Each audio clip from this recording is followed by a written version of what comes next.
Number one question everyone has about life. Why are we here? What's our purpose? Yes, exactly. Ooh, I got it right. What's the meaning or the purpose of life? Yes, nice job. Thank you. Well, today we get to talk with someone that believes she has the answer. Wow. But yay. The question is, will you like that answer? Oh. Yeah, we're diving into now you're scaring me. We're diving into 5 unpopular truths about the purpose of life and answer once and for all what the actual purpose of life might just be. Now strap on your seatbelts because this one's going to be a bumpy ride.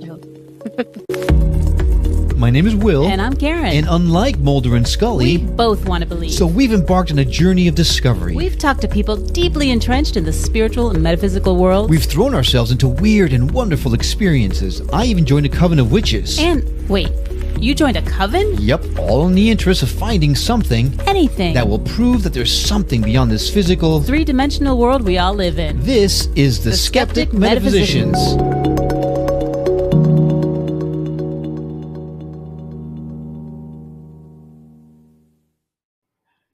Welcome to the Skeptic Metaphysicians. I'm Will. And I'm Karen. And the time has come to dive into the main topic of the episode. Dr. Toni Reilly is Australia's foremost internationally recognized past life and reincarnation specialist who trained with renowned psychiatrist Dr. Brian Weiss in New York. And she explored mediumship development at the prestigious Arthur Findlay College in the UK. She's got a diploma in metaphysics and a doctorate of divinity. And she comes to us to discuss the purpose of life and why we are actually here. Dr. Toni Reilly, thank you so much for coming on the show. Thank you for having me, Karen and Will. I'm excited to talk about this. Oh, boy. Do we have a lot to talk about. I'm a little nervous now, Will. You got me thinking. I'm like, oh, boy. Well, that's my job. My job is to get you thinking, so it's perfect. That's true. Not just about laundry.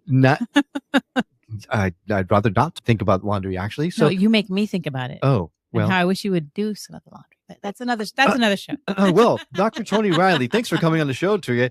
So let's just put it all out there. We'll go back to you in a little bit, but I know I would be banging at the door asking the question, why are we here? What's our purpose?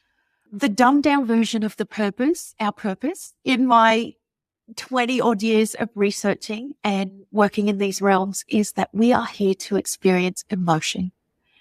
Emotion and the other senses that a physical body allows.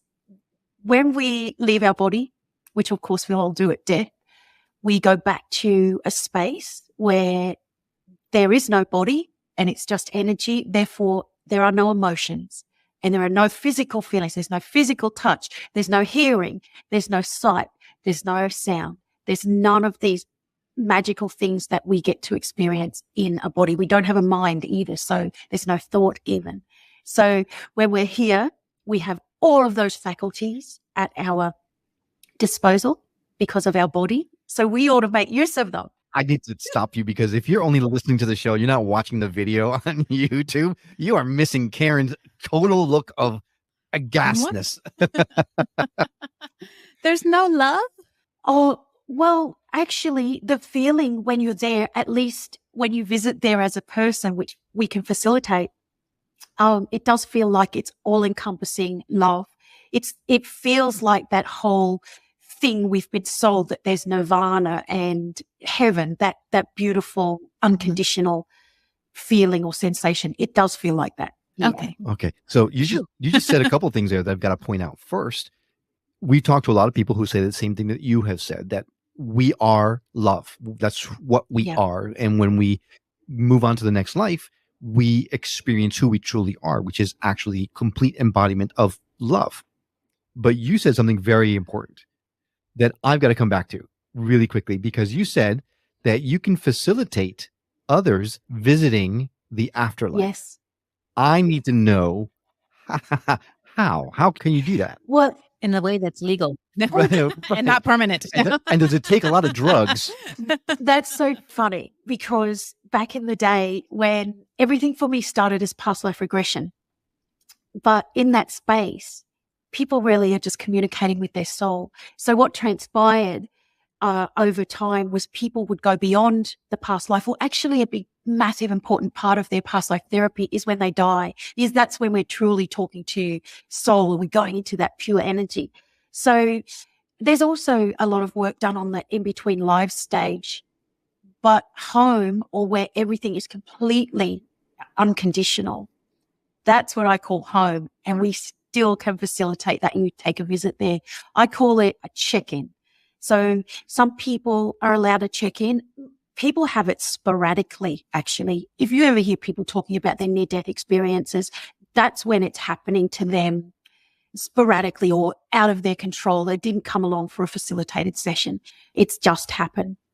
But we can facilitate all of these things, and it's always, always the most beautiful experience.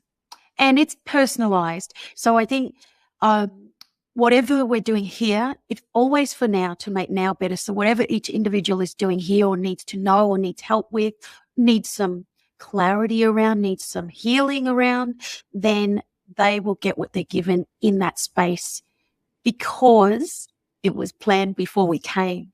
So their soul knows exactly what to tell them, do for them, adjust their energies, whatever's needed for them.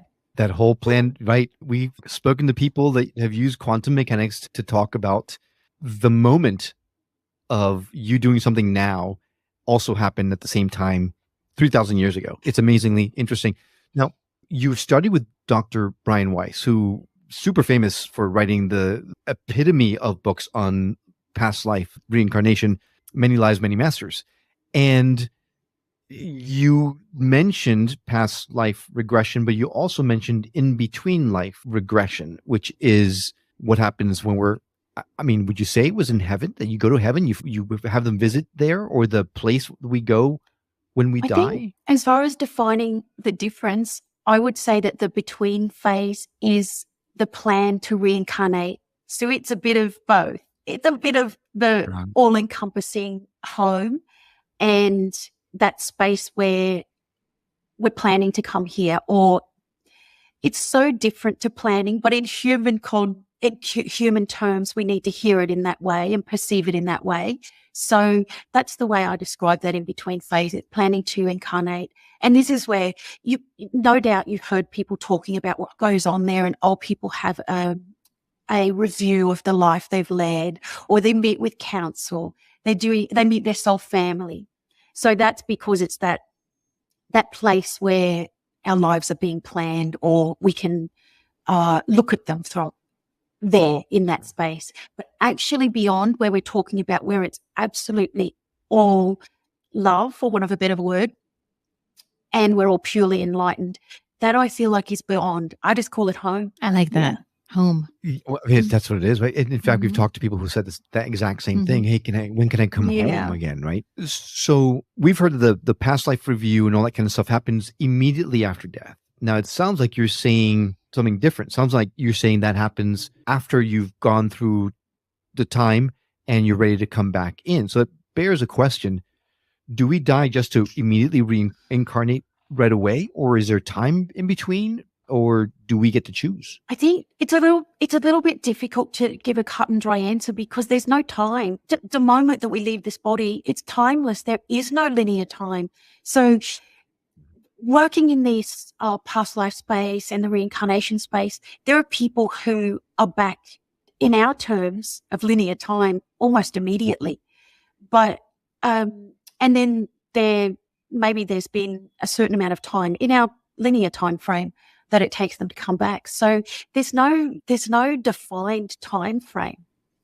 But certainly that review and the like that goes on, I truly feel like that's even for our humanness to try and understand why we're here. I think that's why we get access to it, and people can get some comfort while they're here that we come with these other souls, and we've got a soul family, other people who love us. We've got this guide energy. We need to know that here to help us not feel alone, I think, in life. Sure. So how do you know this to be true? Well, no, you actually can't. So my answer is, when you have the experience yourself, there's no question that it's real. And I don't know any better way than to say that the experience trumps science or logic or philosophy. It trumps everything.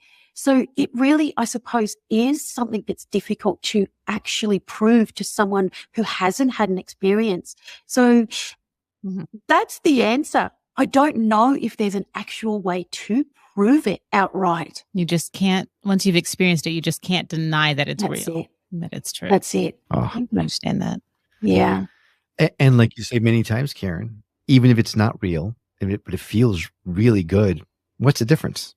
Right. That's a lot of in the science world and all the, the researchers that went on to prove reincarnation, they often come back and talk about that past life regression isn't actually provable because we could imagine it, we could make it up. But if you do it, if you do past life regression and it's facilitated, you know that you did not imagine it. It's not like imagination. The scenes, the thoughts, the knowing, they drop in over your humanness. They drop in over your imagination. They're coming in. If a facilitator is saying to you, go to a certain point or a time, something's flicking immediately in your awareness, that time, your human awareness, of course, for what happened in that past life. So when they talk like that, it makes me think, you've never had a past life. Yeah, you've researched. Fantastic, brilliant, but you've never had one.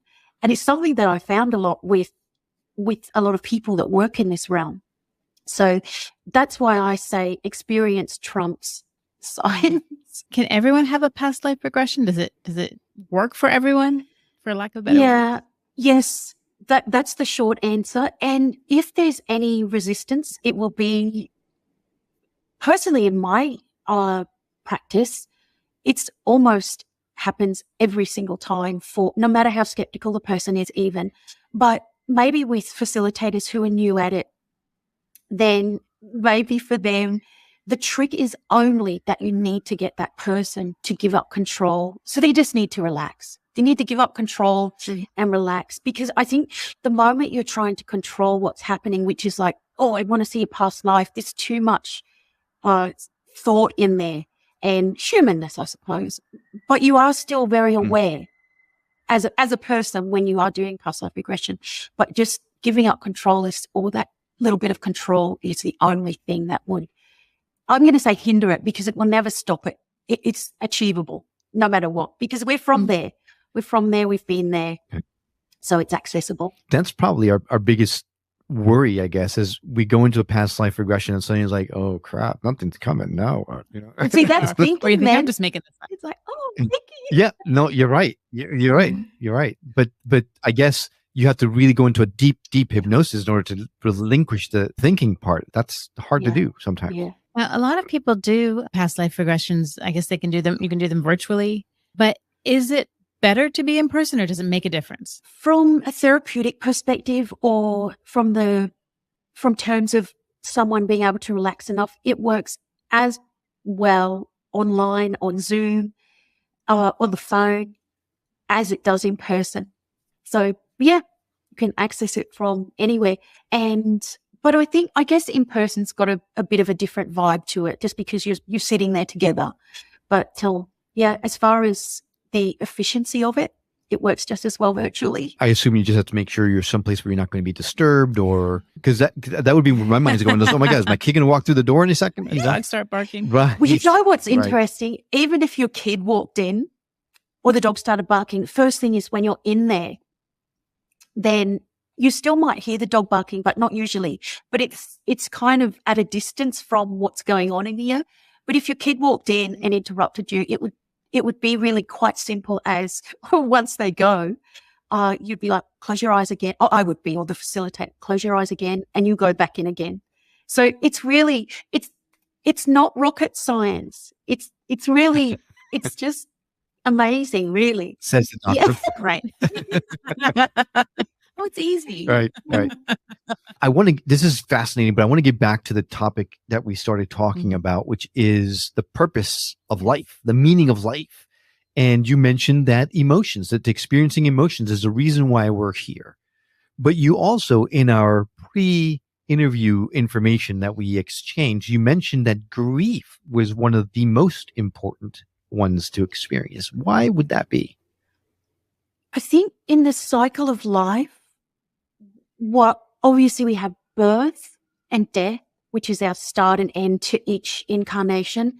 But the middle, at the point where a person experiences grief, and grief is something that could set off from various things for each individual. But I suppose it's most often associated with the loss of someone to death. But there are so many more things: marriage breakups, relationship breakups. For some people, it's the loss of a pet. But one way or another, at some stage in each person's life, they will experience grief, which is this uncontrollable sadness, anger, depression, the whole gamut of what the grieving process entails. And you do not get to control it. You don't get to control it. You can't help how you feel. And I guess that's the epitome of grief, is that you cannot make it go away, and it lasts for as long as it lasts. But when we come through the other side of grief, and we do, we're different. It's not that we'll ever have forgotten our person, but we are a vastly different individual after that, in that mostly, if I also would dumb it down, we're more compassionate. We get at that stage that people do not get to control the feelings of grief, so depression and things like that. Do you know, before that, people are like, oh, if they've never felt depressed or really sad, they're like, just get over it. But when you feel it and you have no control, you know then that people are not making this stuff up. So it makes you a much more empathetic individual.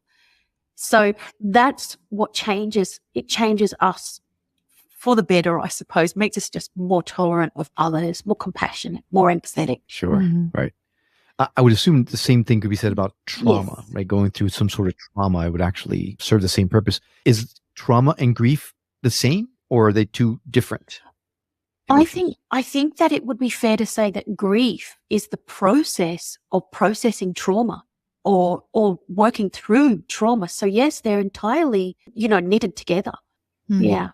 Gotcha. All right. Well, we have to take a break, but we have just barely scratched the surface of this conversation. When we come back, I know we've touched on a couple of the unpopular truths behind the meaning of life, but when we come back, we're going to dive into the remaining unpopular truths about the purpose and meaning of life. Stay with us. You don't want to miss this one.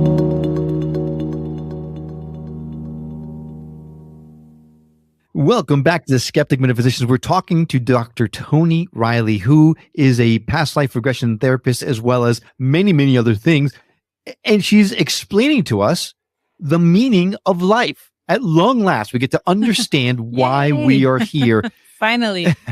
Now, before we left, we talked a lot about past life regression, and we talked about life in betweens and being able to facilitate visits there. And boy, are we going to talk after this for sure. But we also touched on a couple of the unpopular truths about the purpose of life. And Dr. Toni Reilly mentioned that we are here to experience emotions, including and especially, one would say, grief. Now, Doc, what else is there that people don't want to hear about the meaning of life? Okay. Well, it's a big claim, isn't it? Oh, I know the meaning of life. It sure is, yeah. But I think a few of the things that I heard particularly when I first started in this, there has been this whole new age movement, which in some ways had its own take on these concepts. But one of them is that we have a life path, which numerology depicts, astrology depicts, and it's true, we do. But what people like to do is excuse or make an excuse when life goes to shit, and it does. Nobody wants to feel in emotional turmoil, but we get there for whatever reason at stages of our lives. And then what people do is they've come into victim mode and they're like, I went off path, must have done something wrong. But it's like, the more you feel like you're off path, the more you're exactly where you're meant to be. But nobody wants to believe that the shitty parts of life are part of the path, but they are. They're intrinsic to our path in life, or our mission I call it the mission in life. So that's one of the unpopular truths, is that you're never off path, ever. That's one thing. And That's a big claim, that you're never off path. And I guess I guess it could be equal to people saying everything happens for a reason. Yeah. Yeah, that's another thing that annoys people. Yes. How does that concept work with people having free will? Oh, Like if there's already this plan and this path, you only think you have free will. And that's what it sounds like to me. Is that true? yes. So free will is another thing I talk about. It's another one of the unpopular truths. People, they can't stand it when I say free will is a human concept. So we only have it here. It has no bearing on what we plan to do when we're here, because it's all planned to the nth degree before we come here. So when we think we had free will and we chose this and it was a great decision, or we chose that, it was a terrible decision, we beat ourselves up about it. It's not actually free will, except for, of course we made a choice while we're here. So yes, it feels like we've got free will here, but it's not going to change what the actual plan was.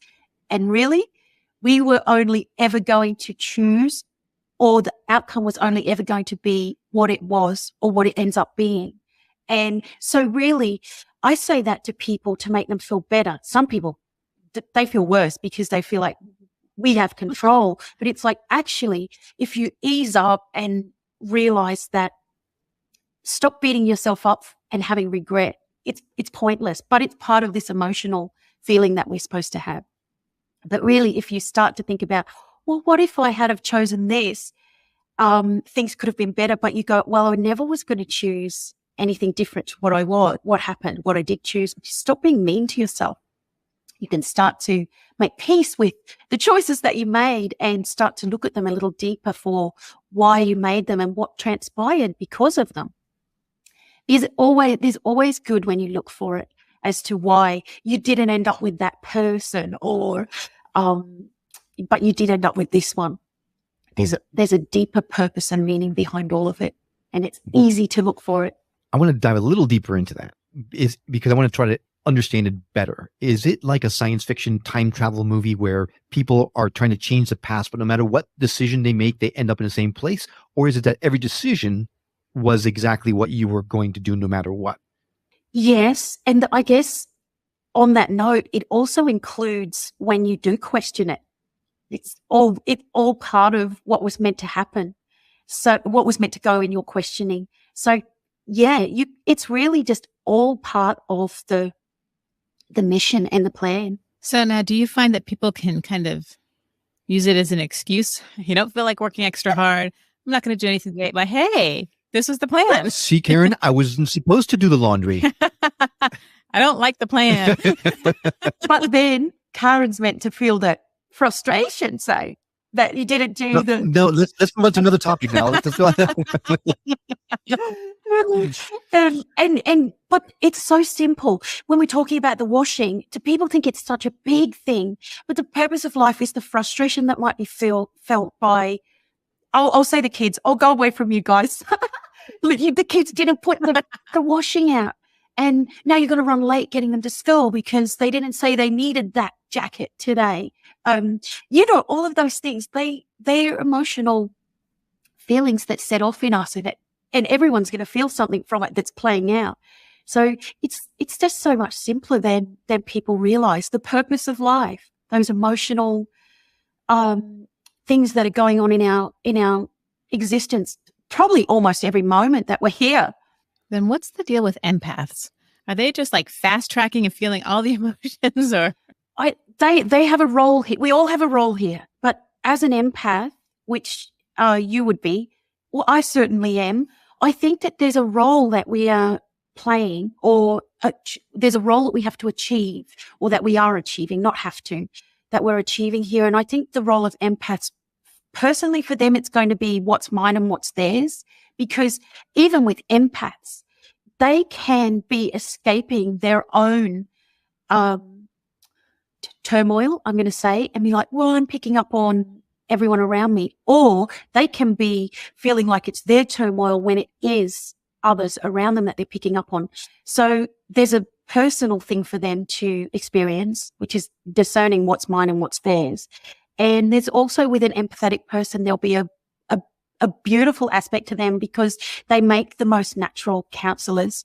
And when I say counselors, of course, they might be professional counselors, but most likely within their family unit, with their friends, with the people that they know, their colleagues, they're most likely this person that people goes to that can speak to someone or someone's going to listen to them. So the empath has many roles and experiences and something to give while they're here. Mm. That sounds familiar to me. Just a little bit. Just a hair. Just a touch. All right. Well, are there more untruths that are uncomfortable, or have we covered them all? They're pretty much, you're never off path. No one else is ever off path. So a little side note, if you're off path, when people feel like their relationship, I don't deny that people have hard times. I truly am not doing that. But often it's easier to blame that other person or feel like they did you wrong, and maybe they did. But people also default to they're off path, but they're not. So it's like no one else is off path. You're not off path. It's just for an experience. The free will thing is one of the big truths that people dislike, that it's really just a human part. And also the one other thing, karma. People perceive karma that there is also a human concept. Can I just say that? That's the baseline. Is also a human thing. It's part of why we're here. But people like to believe that the shitty stuff's happening to them now because they were bad in a past life. They've brought it with them. But really, it's actually just part of what's going on in your life now, part of the experience that you came to do. So those are the main unpopular truths that I've discovered. How's that feel, Karen? Feels pretty good, Will. Yeah. Yes. Listen to past episodes. You'll know exactly We've had some debates about karma. What Karen believes about karma. So yes. All right. Well, moving on. Well, just before we move on, I have a question. Yeah, okay. So you're supposed to learn or feel emotion. What about the bad guys? People that just come and they commit these horrible crimes. They don't really seem to regret them, and then they die.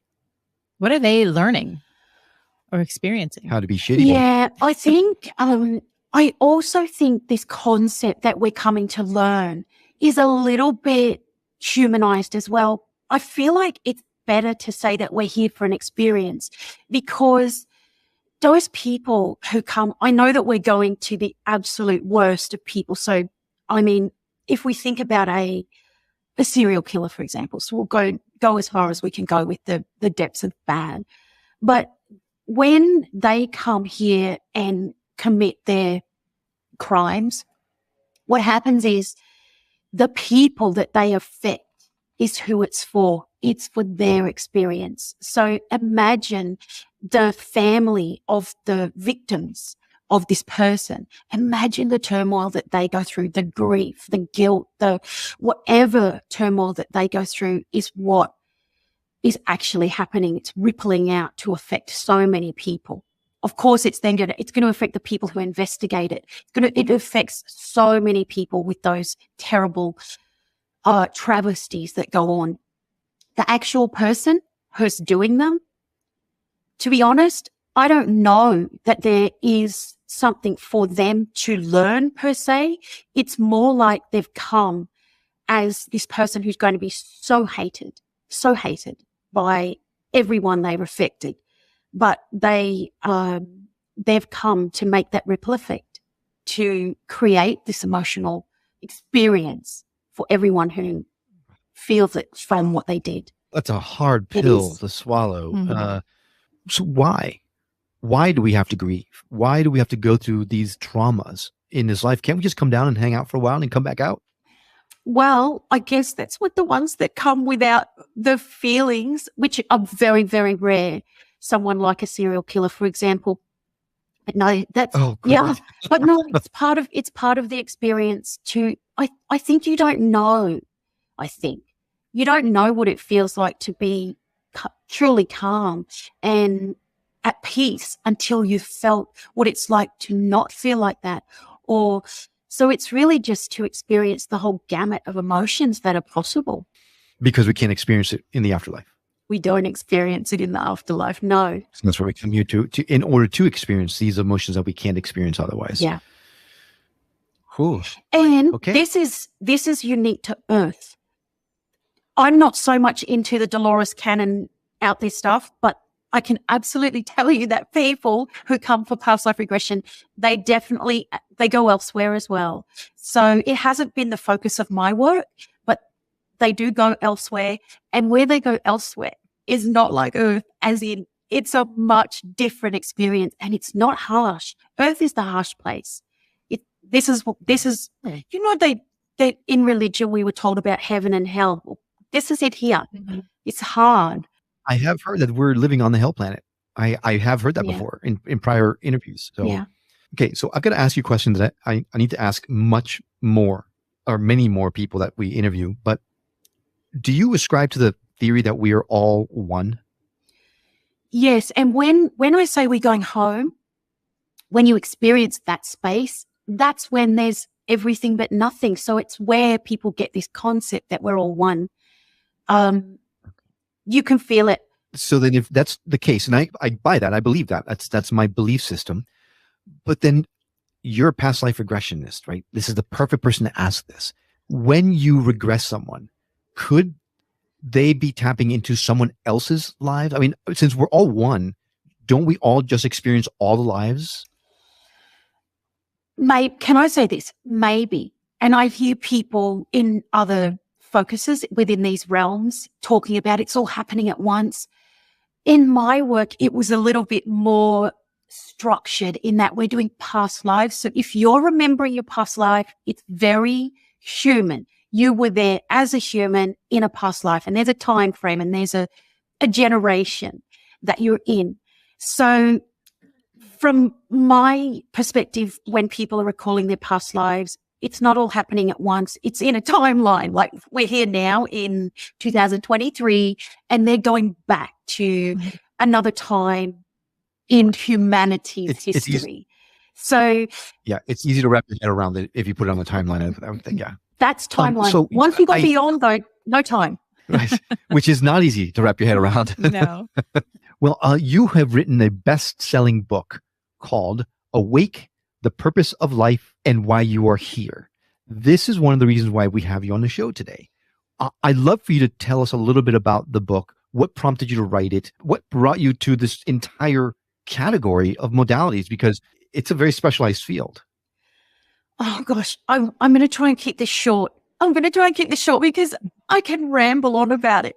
But briefly, I was a very, very mainstream person until this all came into my awareness in my mid-30s. So before that, mainstream person, married, 3 kids, working with computers, so programming and administration type stuff.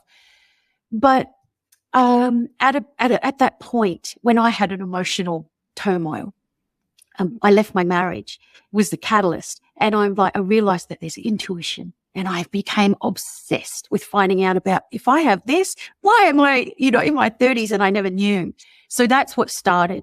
And as part of developing that intuition, the serendipity or synchronicity, as it would come to pass, is the lady who taught me to enhance my intuition. She told me to read Many Lives, Many Masters, Dr. Brian Weiss's book. And it absolutely changed me in that I never heard of past lives before, if I'm honest. And I'm like, I read the book and I thought, oh, then this is what I'm here to do. So it's like everything has changed almost overnight for me. And it took off. I cannot tell you the people that I met who came across my path, the people who came for past life regression. It was crazy. And it's like, this has to have been planned because there was no marketing or anything back then. It was just all happening. So, but as part of becoming aware of past lives and starting to work with people in that process and of trying to build my intuition, I was meditating and I realized that I was messed up. So it was a bit of a culmination of self-awareness was coming to me at pace. And I thought, I never knew I was messed up. And then it was like, you're so messed up. All this stuff was coming in every time I meditated. It was like, what's going on here? And I mean, I found it just entirely liberating, but it was hard. And because of that human aspect of awareness and self-awareness and who am I, culminating with there was this whole other space that we could access for our past lives or even beyond. That's why this work came together for me as using that space and that access to our soul to make now better, and realizing also that none of us get out of the human experience. We are coming here. This is all my research, but we're coming here to do certain insecurities. We will not get out of it. Every single one of us, no matter who you are here, you're coming to do a certain insecurity, emotional bruises, I call them, and we're coming to experience certain things. So back to the book, that's what I tried to cover in my book. So I tried to show how our lives are planned and why they are so to have a certain emotional experience. So that's why I wrote about myself and or my life, which is pretty pleasant, can I say, compared to some people's childhood. That's great.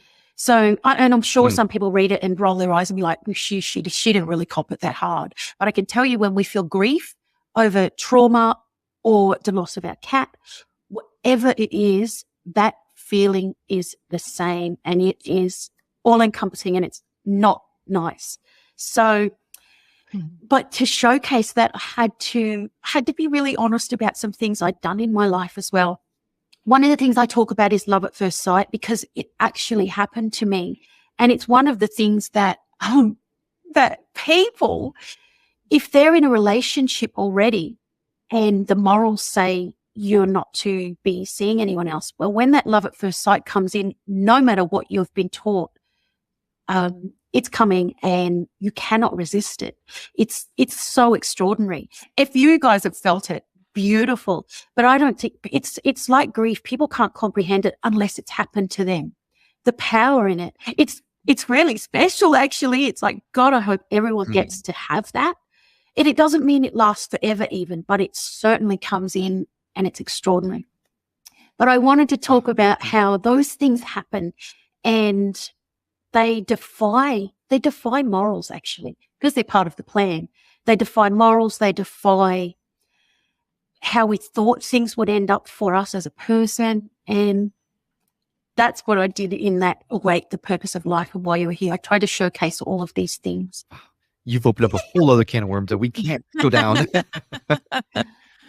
So you actually created the Soul Life Coaching Program. And this is a program that helps people. Why don't you tell us what that is? It'll probably be a lot better than me trying to explain. The Soul Life Coaching Program, that's the culmination of these 20 years of research and observations and my own, of course, experiences. This program that I developed, I call it a new psychology because that's what it is. But what we did is we absolutely take notice of that. We're a soul here. And so it's beyond clinical. It's well beyond clinical. We are always going for a more energetic approach. And because we know that the life is planned, whether people believe it or not, when you do this training, and it's also not rocket science, we can tell where a person's at. You can tell it by their date of birth, for goodness sake. It's really quite simple. And people are not necessarily at the stage in their path or on their mission to know everything. So part of being this soul life coach is knowing what to do with your person at the stage that they're at and not forcing. Because, I digress slightly to say to someone that was meant to be, or this will turn out better than you think. That is not comforting in turmoil. It's not comforting at all. It's something that we have to arrive at ourselves. Part of why it all happens, that we arrive at that philosophical outlook of what's happened to us ourselves. But this soul life coach, it really is the most extraordinary support. If for people who want to help people, for people who are intuitive, they'll feel drawn to it rather than we have to sell it to them. But they can come along and learn it to be a really unique and effective therapist for now. Therapy sometimes is really just that someone needs to feel that they trust this person enough they can talk to them. it's really it's a beautiful modality. It's a beautiful thing to learn. It's a lovely thing for people to do. And of course, our main therapy is going to a past life or beyond, wherever they need to go. And you do these NDE-like experiences that I'm just so entranced by. So we're going to talk after this for sure. If you are interested in the Soul Life Coaching Program or in the book that she wrote, Awake, The Purpose of Life and Why You Are Here, we're going to add direct links to those on our show notes. So all you need to do is go to skepticmetaphysician.com, go to the episode page, and you will find the links there directly. We're also going to add links to your website as well as your social media. So if you want to reach out to Dr. Reilly, this is the perfect opportunity for you to do so. Toni, thank you so much for coming on and sharing of your wisdom and your expertise with us. We've got a lot that we've got to think about after this one. A whole lot. Yes. It's been an absolute pleasure. Thanks so much for having me. Well, thanks for coming along on this journey of discovery with us. We'd love to continue our conversation with you on our website at skepticmetaphysician.com or on Facebook and Instagram under Skeptic Metaphysician Podcast. If you know someone who would benefit from hearing the messages we're sharing on the show, do them and us a favor and share the show with them. It will help get the word out about us, and it may just change someone's life for the better. And if you're listening to this on the radio and you missed something, well, not to worry. All of our shows, including this one, can be found at skepticmetaphysician.com, where you can also watch the videos or even send us an email or voicemail directly from the site. We absolutely love feedback and would appreciate hearing from you. Well, I hope you've enjoyed this episode as much as we have. That's all for now. We'll see you on the next episode of The Skeptic Metaphysicians. Until then, take care.